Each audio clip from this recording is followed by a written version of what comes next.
माई अहड़ा पूत जण जहड़ा राण प्रताप अकबर सूतो औज कै जान सिराणे सांप। यानी हे माता, यदि आप पुत्र को जन्म दें तो वो महाराणा प्रताप जैसा हो, जिसका नाम सुनकर अकबर सोते हुए ऐसे जाग जाता है जैसे सिरहाने सांप रख दिया हो। 16वीं शताब्दी, जहां एक तरफ भारत धीरे धीरे मुगलों के अधीन हो रहा था, वहीं दूसरी तरफ अफगानों की नजर मेवाड़ की भूमि पर थी। मुगलों और अफगानों के इस दबदबे के बीच कालचक्र बड़े नायाब ढंग से एक शूरवीर को तैयार कर रहा था। एक ऐसा शूरवीर जो ना कभी झुका ना कभी थका, जिनके जीवन में इतना संघर्ष था कि कई बार अपनों ने ही धोखा दिया, लेकिन उन्हें जीवन में कई साथी ऐसे भी मिले जो उनके लिए मर मिटने को तैयार थे। ये कहानी है उसी शूरवीर की जिनका नाम था महाराणा प्रताप। संघर्षों से भरे उनके इस जीवन में आज का दिन बहुत महत्वपूर्ण होने वाला था। महाराणा प्रताप आज अपने जीवन के एक ऐसे अध्याय से परिचित होने वाले थे जो उन्हें शूरवीर बनाने की नींव रखेगा। सोमवार का दिन था। आज मेवाड़ के राजपूतों के कुल देवता एक लिंग महादेव के मंदिर में पूजा अर्चना करने वालों की भीड़ जमा थी। पूजा शुरू ही होने वाली थी कि इसी बीच मेवाड़ के सेनापति वहां पहुंचे। उनके हाथ में एक पत्र था। मेवाड़ के राजा उदय सिंह के पुत्र 14 वर्ष के कुंवर प्रताप सिंह सेनापति को बड़े ध्यान से देख रहे थे। सेनापति के चेहरे के भाव बता रहे थे कि जरूर कोई चिंता का विषय है, मगर राजा उदय सिंह को पूजा में व्यस्त देख वो बेचैन से वहीं खड़े रह गए। प्रताप तुरंत सेनापति के पास गए और कहा, क्या हुआ सेनापति जी, परेशान लग रहे हैं? क्या शम्स खान का कोई संदेश है? कुंवर प्रताप के मुंह से शेर शाह सूरी के सेनाध्यक्ष शम्स खान का नाम सुन वहां सन्नाटा पसर गया। राजा उदय सिंह ने भी जब ये नाम सुना तो वो तुरंत सेनापति के पास आ गए और उनके हाथ से पत्र लेते हुए कहा, ये शम्स खान अब क्या चाहता है? समझौते में इतना सारा कर लेकर भी भूख नहीं मिटी इसकी।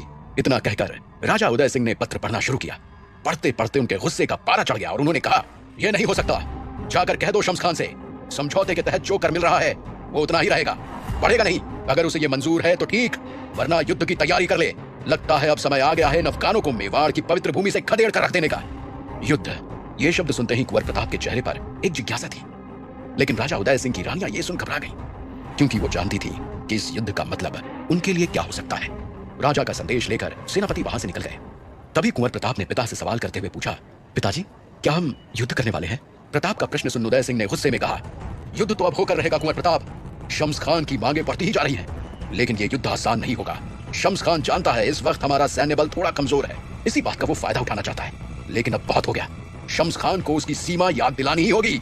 ऐसा बोल वो प्रताप सिंह को साथ लेकर मंदिर के अंदर चले गए और पूजा शुरू हो गई। पूजा के दौरान कुंवर प्रताप ने भगवान से प्रार्थना करते हुए कहा, हे ईश्वर, हमें इतनी शक्ति दीजिए कि राजपूतों का सर केवल आपकी आराधना में झुके और किसी के सामने नहीं। मुझे इतना बल दीजिए ईश्वर कि मैं पिता के साथ युद्ध में खड़े रहकर मेवाड़ की भूमि को इन विदेशी दुश्मनों से हमेशा हमेशा के लिए आजाद कर सकूं। ये कहते हुए प्रताप का ध्यान अपनी माँ जयवंता बाई पर गया। उन्होंने देखा कि उनकी आंखों में आंसू थे। कुंवर प्रताप ने सोचा कि ये आंसू युद्ध के सिलसिले में होंगे, लेकिन इसकी असली वजह थी जौहर। इस शब्द का क्या मतलब होता है? अभी प्रताप को इसका बिल्कुल भी अंदाजा नहीं था। प्रताप ने अपनी मां से पूछना चाहा, लेकिन तभी महाराज उदय सिंह की दूसरी रानी सज्जाबाई के पुत्र कुंवर शक्ति सिंह ने कहा, भगवान से मांगने से कुछ प्राप्त नहीं होगा प्रताप। नए घोड़ों पर घुड़सवारी की प्रतिस्पर्धा जीतने की शर्त ये तो मेरे ही नाम होगी। कुंवर प्रताप का मन इस समय विचलित था। युद्ध को लेकर उनके मन में कई प्रश्न थे। वहीं कुंवर शक्ति ऐसे माहौल में भी उनके बीच तय हुई प्रतिस्पर्धा के लिए बेचैन था। कुंवर प्रताप ने कहा, आज नहीं शक्ति, हमारे बीच तय हुई प्रतिस्पर्धा किसी और दिन रखते हैं। ये सुन कुंवर शक्ति ने कहा, क्यों प्रताप, पहले ही हार मान ली? कुंवर शक्ति की बात सुन कुंवर प्रताप ने मुस्कुराते हुए कहा, ठीक है कुंवर शक्ति, अगर आपकी यही इच्छा है तो हो जाए ये दौड़, और हार जीत तो दौड़ खत्म होने पर तय हो ही जाएगी। शक्ति उम्र में प्रताप से कुछ ही महीने छोटा था, लेकिन दोनों भाइयों की सोच में जमीन आसमान का फर्क था। पूजा खत्म होते ही कुंवर प्रताप और कुंवर शक्ति घुड़सवारी की प्रतिस्पर्धा के लिए जाने लगे। घुड़सवारी करने के लिए वो दोनों भाई जैसे ही मंदिर की सीढ़ियां उतर रहे थे कि तभी वहां से गुजर रहे एक साधु ने कुंवर प्रताप की ओर देखा और एकदम से चिल्लाते हुए कहा, भविष्य, इस मिट्टी का भविष्य जुड़ा है तुझसे, लेकिन बहुत कठिन है डगर। राजा बनेगा, लेकिन फिर रंग और फिर राजा। साधु को इस तरह चिल्लाते देख एक पल को सब सहम गए। कुंवर प्रताप के लिए साधु की भविष्यवाणी सुन रानी जयवंता बाई एक पल के लिए तो खुश हुई, लेकिन फिर राजा से रंग बनने की बात सुन उनकी खुशी मानो पल भर में ही गुम हो गई। इधर रानी सज्जाबाई की छाती पर मानो सांप लौट गया। तभी प्रताप ने देखा कि शक्ति अस्तबल की तरफ भाग चुका था। प्रताप के अस्तबल पहुंचने तक शक्ति ने प्रतिस्पर्धा के लिए अस्तबल में आए नए घोड़ों में से सबसे अच्छा घोड़ा चुन लिया था। प्रताप को अब घोड़ा चुनने के लिए असमंजस में देख शक्ति ने कहा, इनमें से कोई भी घोड़ा चुन लो प्रताप, क्योंकि घोड़ा कितनी तेज भागेगा ये तो घुड़सवार पर है, ना कि घोड़े पर। शक्ति की बात पर प्रताप ने कहा, आधी प्रतिस्पर्धा तो तुम यही हार गए कुंवर शक्ति। एक अच्छे घोड़े के बगैर अच्छे घुड़सवार का कोई महत्व नहीं। तभी प्रताप की नजर एक जवान और बेकाबू घोड़े पर गई, जो घेरे के चारों ओर बनी लकड़ियों की दीवार को लांघने का हर संभव प्रयास करने लगा था। प्रताप का यह देखना था कि अगले ही पल वो घोड़े के बाढ़ में घुस उस बेकाबू घोड़े के सामने था। ये देख शक्ति ने चिल्लाते हुए कहा, ये क्या कर रहे हैं प्रताप? वो घोड़ा अभी दौड़ने के लिए तैयार नहीं है। उसे चुनकर क्यों हार को सामने से दावत दे रहे हैं? कहिए तो प्रतिस्पर्धा रद्द कर देते हैं। प्रताप ने उस बेकाबू घोड़े से बगैर नजर हटाए कहा, प्रतिस्पर्धा तो होकर रहेगी और आज मैं इसी पर घुड़सवारी करूंगा। प्रताप ने इतना कहा ही था कि वो घोड़ा दोनों पैर हवा में उठाए प्रताप के ऊपर ही उछल पड़ा। ये देख प्रताप तुरंत छलांग लगाकर लकड़ी की बनी चारदीवारी के ऊपर कूद गया। उसने घोड़े को देखकर कहा, आज तो तुम्हें मेरी दोस्ती स्वीकारनी होगी। इतना कहकर उसने तुरंत वहां रखी रस्सी का छल्ला बनाकर उसे उस घोड़े की गर्दन में फंसा दिया और उछलकर उसकी पीठ पर जा बैठा और शक्ति को देखकर कहा, तो हो जाए प्रतिस्पर्धा शुरू। शक्ति का यह सुनना था कि उसकी नजर वहां से 5 कोस दूर एक पहाड़ी पर बने मंदिर के ऊपर लगी पताका पर गई और उसने अपना घोड़ा उस ओर मोड़ दिया और कहा, मैं वहीं मिलूंगा प्रताप। प्रताप के चुने घोड़े की हालत देख शक्ति को पूरा भरोसा था कि उस घोड़े को लेकर प्रताप घुड़सवारी तो दूर बाड़े से भी बाहर नहीं निकल पाएगा। जहां एक और शक्ति नजरों से ओझल हो चुका था, वहीं प्रताप का घोड़ा अभी भी बाड़े में एक छोर से दूसरे छोर छलांग मार रहा था। लेकिन प्रताप ने हार नहीं मानी, वो भी उसकी पीठ पर किसी चुंबक की तरह चिपका रहा। अब प्रताप ने उसकी गर्दन सहलानी शुरू कर दी और उसके कान में कहा, मित्र, बात यह है कि अब तुम हमें पसंद आ गए हो। हमने तुम्हारे लिए नाम तो नहीं सोचा है, लेकिन जीवन भर तुम्हारे साथ रहने की ठान ली है। अब ये तुम पर है कि तुम मित्रता कब स्वीकारते हो। ऐसा बोल प्रताप ने उसे हल्की सी एड़ी मारी और घोड़ा एक लंबी छलांग मार बाड़े की चार दीवार फांद गया। अब प्रताप अपने घोड़े पर बैठ हवा से बातें कर रहा था। हालांकि शक्ति प्रताप से काफी आगे निकल चुका था, लेकिन कुछ ही समय में प्रताप ठीक शक्ति के पीछे था। शक्ति ने जब पीछे से आ रहे प्रताप को देखा तो उसे यकीन ही नहीं हुआ। उसने तुरंत अपने घोड़े को एड़ी मार उसकी गति बढ़ा दी। तभी प्रताप ने देखा कि शक्ति के आगे रास्ते में एक औरत जमीन पर गिरी पड़ी है। प्रताप चिल्लाया, कुंवर शक्ति, सामने देखो। शक्ति ने जैसे ही आगे देखा तो वो चौंक गया। घोड़े की रफ्तार इतनी तेज थी कि उसे रोकने के बावजूद भी वो उस औरत को रौंद डालता। ये देख शक्ति के हाथ पांव ठंडे पड़ गए। लेकिन तभी प्रताप के घोड़े ने अपने आप ही अपनी रफ्तार बढ़ा दी और बिजली की गति से शक्ति के घोड़े से आगे निकल गया। प्रताप भी ये देख एक पल के लिए चौंक गया। लेकिन फिर जैसे ही उसका घोड़ा उस औरत के करीब से निकला, प्रताप ने नीचे झुक उस औरत को लपक कर शक्ति के रास्ते से हटा दिया। घोड़े ने अपनी गति धीमी की तो प्रताप ने प्यार से उसकी गर्दन सहलाते हुए कहा, तुम तो बड़े बुद्धिमान निकले दोस्त, चेतना से भरे हो तुम, तो आज से तुम्हारा नाम होगा चेतक। तभी शक्ति सिंह ने प्रताप से आगे निकलते हुए कहा, प्रतिस्पर्धा अभी बाकी है कुंवर प्रताप। लेकिन प्रताप तो मानो चेतक से मिल जीत चुका था। वो चेतक से नीचे उतरा और उस औरत की तरफ गया। उसने देखा कि उस औरत के चेहरे पर चोट लगी थी। कुंवर प्रताप ने जब चोट लगने का कारण पूछा तो वो औरत सहम गई। वो बोली, नहीं कुछ नहीं कुंवर साहब। कुंवर प्रताप ने पूछा, घबराइए मत, जो भी हुआ है आप मुझसे बता सकती है, किसने मारा है आपको? उस औरत ने कुछ सोच घबराते हुए कहा, वो शम्स खान के आदमी हमारे गांव से मेरी बेटी और कुछ लड़कियों को उठाकर उनकी छावनी में ले गए हैं अपने हरम का हिस्सा बनाने। इसके आगे वो कुछ ना बोल पाई और रोने लगी। कुंवर प्रताप उसकी बात सुन सारा माजरा समझ चुका था। उसने मन ही मन सोचा, पिताजी के करना बढ़ाने के निर्णय के चलते ही शम्स खान ने यह सब किया है। शम्स खान की इस हरकत की बात अगर पिताजी तक पहुंच गई तो युद्ध तय है।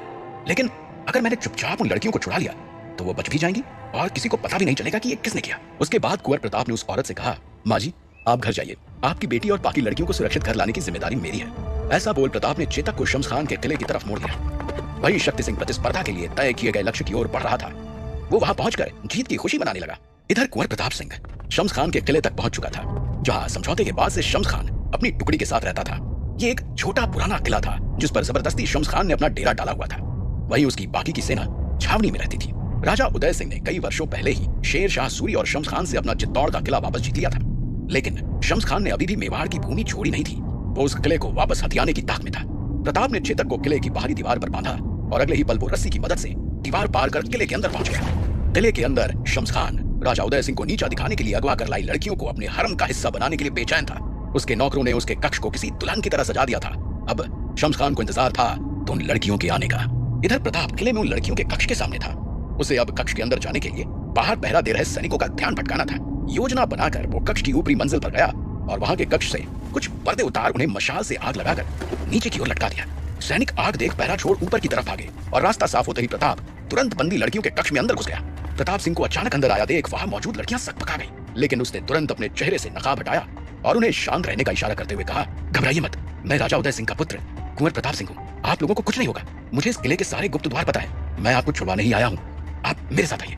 कुंवर प्रताप की बात सुन वो लड़कियां आश्चर्य में थी। हालांकि उनके सामने मेवाड़ का राजकुमार खड़ा था, लेकिन उसकी उम्र देख उन्हें समझ नहीं आ रहा था कि उसकी बात माने या नहीं। मगर उनके पास यही एक मौका भी था। वो प्रताप के साथ चलने को तैयार हो गई। प्रताप ने बाहर निकल के देखा तो वहां अभी भी कोई सैनिक नहीं था। वो उन्हें लेकर आगे बढ़ गया। वो अब जिस जिस गलियारे से गुजरता वहां की मशालें बुझाता जा रहा था और कुछ ही देर में वो सब एक गुप्त दरवाजे के सामने थे। प्रताप के हाथ में जल रही मशाल अंतिम थी। उसने तुरंत वहां मौजूद एक छोटे से पत्थर को घुमाया और अगले ही पल वो गुप्त दरवाजा खुल गया। सारी लड़कियों के चेहरे पर एक नई उम्मीद जाग चुकी थी। लेकिन तभी कुंवर प्रताप को उन लड़कियों के कक्ष की तरफ से जानी पहचानी चीख सुनाई दी। उसने उन लड़कियों के हाथ में मशाल थमाई और कहा, मुझे अंदर जाना होगा, लेकिन ये रास्ता आपको सीधा उत्तरी दिशा की एक गुफा तक ले जाएगा और वहां से आप अपने गांव वापस जा सकती है। और इससे पहले कि वो लड़कियां अपने राजकुमार का धन्यवाद करती, वो उन अंधेरे गलियारों से होकर नकाब पहने वापस उसी कक्ष में था। वहां पहुंच उसने देखा कि शम्स खान के एक सैनिक ने कुंवर शक्ति को अपनी गिरफ्त में कर लिया था। प्रताप ने तुरंत अपनी कटार निकाल के उस सैनिक पर वार किया और अगले ही पल कुंवर शक्ति उसके गिरफ्त से बाहर था। कटार लगते ही वो आदमी चिल्लाया, जिसे सुन बाकी सैनिक आग बुझाना छोड़ नीचे की तरफ भागे। उस सैनिक ने शक्ति का चेहरा देख लिया था। कुंवर प्रताप उसे वही मारना चाहता था, लेकिन उसके पास समय नहीं था। वो तुरंत शक्ति सिंह को लेकर कक्ष से बाहर निकला और इससे पहले कि बाकी के सैनिक उन्हें पकड़ पाते, वो दोनों उन अंधेरे गलियारों में गुम हो किले से बाहर आ गए। बाहर निकल प्रताप ने शक्ति से पूछा, कुंवर शक्ति, तुम यहाँ क्यों आ गए? कुंवर शक्ति ने कहा, प्रताप, मैं भी उस औरत से मिला जिसे आपने बचाया था, और जब उसने मुझे अपनी कहानी बताई तो मैं समझ गया कि आप कहाँ होंगे। लेकिन प्रताप, शम्स खान के आदमी ने मेरा चेहरा देख लिया है, अब क्या होगा? प्रताप ने शक्ति को शांत करते हुए कहा, डरो मत कुंवर शक्ति, हमने जो भी किया सही किया। कल सवेरे हम दोनों स्वयं पिताजी को सारा सच बता देंगे। शक्ति ने डरते हुए हामी भरी और महल पहुंच अपने कक्ष में सोने चला गया। अगले सवेरे प्रताप उठा और तैयार हो शक्ति को लेकर पिताजी को सच बताने दरबार की ओर बढ़ा। लेकिन जैसे ही दोनों भाई दरबार में पहुंचे तो वहां शम्स खान को देख चौंक गए। उनके आने तक शम्स खान महल में हुई वारदात को घुमा फिराकर और असल सत्य को छुपाकर बता चुका था। करना बढ़ाने की बात सुन शम्स खान ने राजा उदय सिंह से बदला लेने के लिए उन लड़कियों को अगवा किया था, लेकिन एक 14 साल के राजकुमार ने उसके किले में आकर उसकी इस योजना पर पानी फेर दिया और यही बात शम्स खान को हजम नहीं हो रही थी। इसलिए उसने बात पलटते हुए कुंवर प्रताप और शक्ति पर राशन घर में आग लगाने का आरोप लगाया था। तीनों रानियां भी दरबार में ही मौजूद थी। उनके चेहरे पर घबराहट साफ देखी जा सकती थी। शम्स खान की बात पर राजा उदय सिंह ने कहा, मेरे पुत्रों ने तुम्हारी सेना के राशन भंडार को आग लगाकर जो भी नुकसान पहुंचाया है, हम उसका हर्जाना देने के लिए तैयार हैं। ये सुनते ही कुंवर प्रताप को शम्स खान की चाल का अंदाजा लग गया था। उसने भरे दरबार में चिल्लाते हुए कहा, पिताजी, ये झूठ बोल रहा है। इसके सैनिक गांव की लड़कियों को अगवा कर ले गए थे और हमने सिर्फ उन्हें बचाया, हमने इनके राशन को छुआ तक नहीं। प्रताप की बात सुन सभी दंग रह गए, लेकिन शम्स खान मानो इसके लिए तैयार था। उसने पूछा, कौन लड़कियां? क्या बात कर रहे हैं आप राजकुमार? क्या आपके पास कोई सबूत है? दरबार में मौजूद सभी समझ चुके थे कि शम्स खान झूठ बोल रहा था और सबूत को छुपाने के लिए उसने शायद रात में उन लड़कियों के गांव जाकर उन्हें चुप रहने के लिए मजबूर कर दिया होगा। कुंवर प्रताप को भी ये बात समझते देर नहीं लगी। तभी शम्स खान ने अपनी बात आगे बढ़ाते हुए कहा, आपकी शक्ल देख के लगता नहीं कि आपके पास कोई सबूत है, लेकिन मेरे पास जरूर है आप दोनों का महल में होने का सबूत। ऐसा बोल शम्स ने अपनी जेब से कुंवर शक्ति सिंह का राजसी हार निकाला और सबको दिखाते हुए कहा, महाराज, इसे तो आप पहचानते ही होंगे। हार को देखते ही महाराज उदय सिंह ने कहा, तो क्या चाहते हो शम्स खान? हमने कह दिया कि मेवाड़ तुम्हारे राशन की बर्बादी का हर्जाना भर देगा, और रही बात हमारे पुत्रों द्वारा किए गए उपद्रव की, तो उसके लिए हम इन्हें दंड देंगे। दंड की बात सुन कुंवर शक्ति का कलेजा जैसे मुंह को आ गया था। इतनी सारी रानियां भी घबराई हुई थी।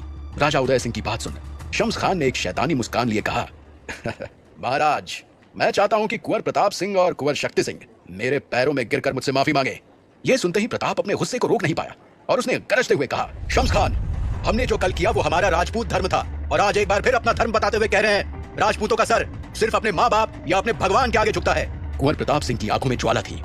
उसकी बात सुन पूरे दरबार में सन्नाटा छा गया, लेकिन तभी शम्स खान जोरों से हंसने लगा और बोला,